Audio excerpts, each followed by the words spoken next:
Good Can Corlin. First, our thoughts are with the young 10-year-old girl in the care of Tusla who has been the subject of an assault, and indeed our thoughts are with the family of young Vadim Davydenko who was killed last week in Dublin. And I'm conscious, Taoiseach, that criminal proceedings are underway in respect of both incidents, and indeed I want to commend the Gardaí and wish them well with their investigations, and don't propose to say anything more about either case at this point. Taoiseach, the Irish Times reports today that ordinary festive staples will cost 20% more this Christmas than they did last year. The cost of groceries is increasing at roughly 3 times the headline rate of price inflation, a shocking development. And Taoiseach, this is having a severe impact on working families, families who are hard-pressed, who got so little relief in your recent budget, families who've had the small support of one-off payments taken off them this year, while their housing costs are going up, their fuel bills are going up, and they're struggling to make ends meet. It's not just the Christmas turkey that will cost more this year. Rents are 7% higher now than they were a year ago. More than 300,000 households are in arrears on their electricity bills, bills that continue to rise as temperatures drop. And these factors are conspiring together to force tens of thousands of families across the country to make impossible choices, like the choice between heating and eating, Taoiseach. Your finance bill will be debated this afternoon. It will give effect to your budget, a budget that we in Labour have characterised as being for burger barons and big builders. Due to your failure to index tax bands in this budget, those earning €50,000 per year can now expect to pay an additional €1,000 a year in tax. And they'll have nothing to show for that in terms of investment in basic infrastructure, in public services, in housing or in public goods. And they're getting hammered at the tills. I heard from a woman in my own community yesterday. She has 2 masters. She works what could be described as a good job, but she's renting and she's paying whopping rent for her home. She cannot afford, Taoiseach, to cover her household bills or her grocery bills, and she told me it makes her feel ashamed. And that is the legacy of your government's budget and your government's financial policies. People around the country feeling ashamed because they cannot stay afloat financially due to lack of supports from the state. People who are often referred to in a cliché as the squeezed middle, Taoiseach. So what do you propose to do for hard-working families? You repeatedly answer my questions on the cost of living crisis by mentioning the terrible war in Ukraine, which of course is a factor, geopolitical uncertainty, market forces. But corporate greed is also an issue. And I would ask that you would take on my colleague Jed Nash's excessive prices bill, which you supported at second stage. It would force supermarket giants to publish their profits and would bring about price transparency, thereby driving down the price of a weekly shop. You could also, Taoiseach, direct the new agri-food regulator to investigate why food prices are getting so high. These are constructive steps we in Labour are proposing. Will you adopt these steps, Taoiseach, to cut the cost of living for families?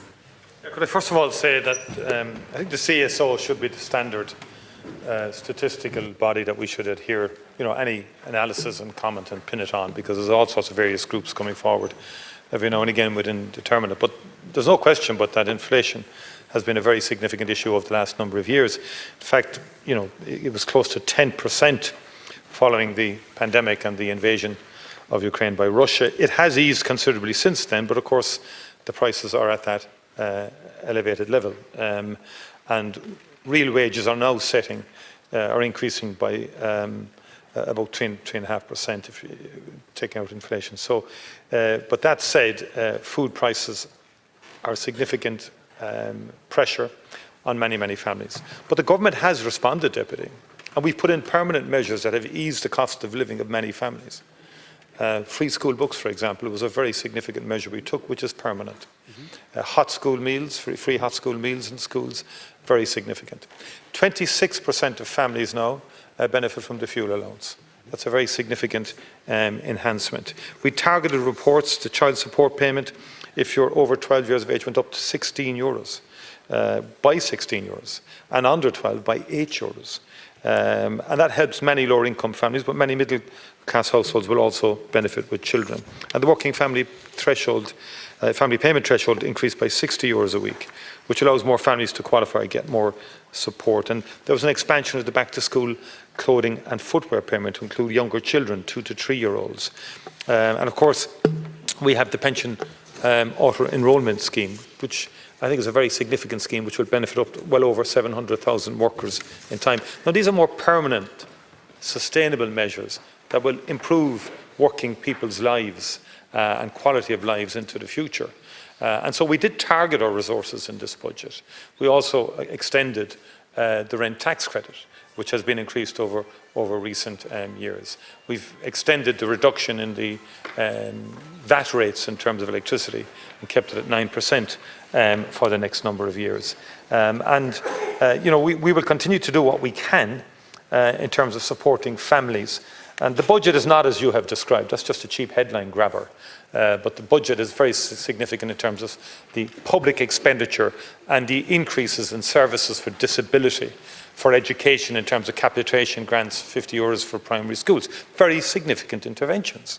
And one has to make choices in budget. Like I can recall I think consistently the Labour Party would have criticised the government's tax packages for the last 5 years. And now, when there's not a tax package in personal income, you turn around and reverse and say, and criticise us for not including one. But we decided to invest in capital in terms of more roads, more schools, more public transport, better rail services. Thank you, Taoiseach. And that's what we're doing, right across the board. Deputy Bacik, and in terms of also disability, child poverty measures, we've significantly enhanced the allocation to those respective areas. Taoiseach, with respect, of course we welcome sustainable measures that will cut costs for families and households. But let's be clear, your recent budget represented a drop in the ocean at best for families that are hard-pressed and cannot make ends meet.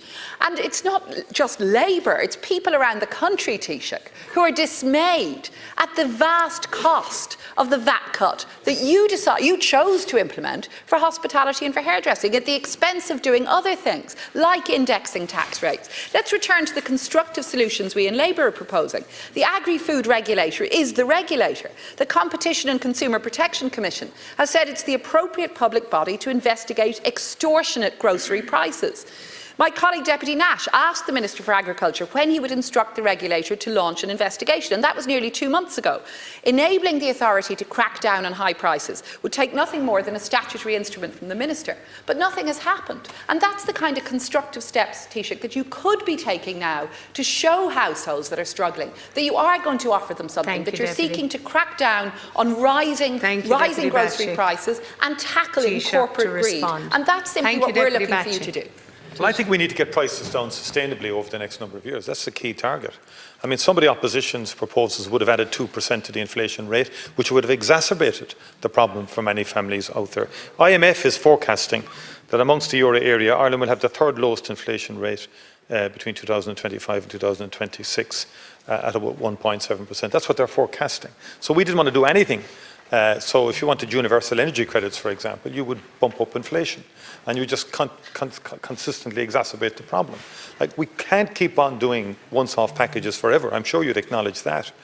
So what we wanted to do was improve services, particularly in disability, which is a 20% increase in the allocation. That's important, and we've an awful lot more to do there in terms of respite places, residential places, and so on. The same in special education. Where we need more resources for more teachers, for more special needs assistants, for more classes for next September onwards. These are very important investments and allocation of resources. And what you're saying about the hospitality this year is about 250. Thank you, that wouldn't index anything. Time is up. Thank you, know Deputy. Indexation would be well over $1 billion. Thank you, Taoiseach. Well over $1 billion to index. Deputy Ruth Coppinger.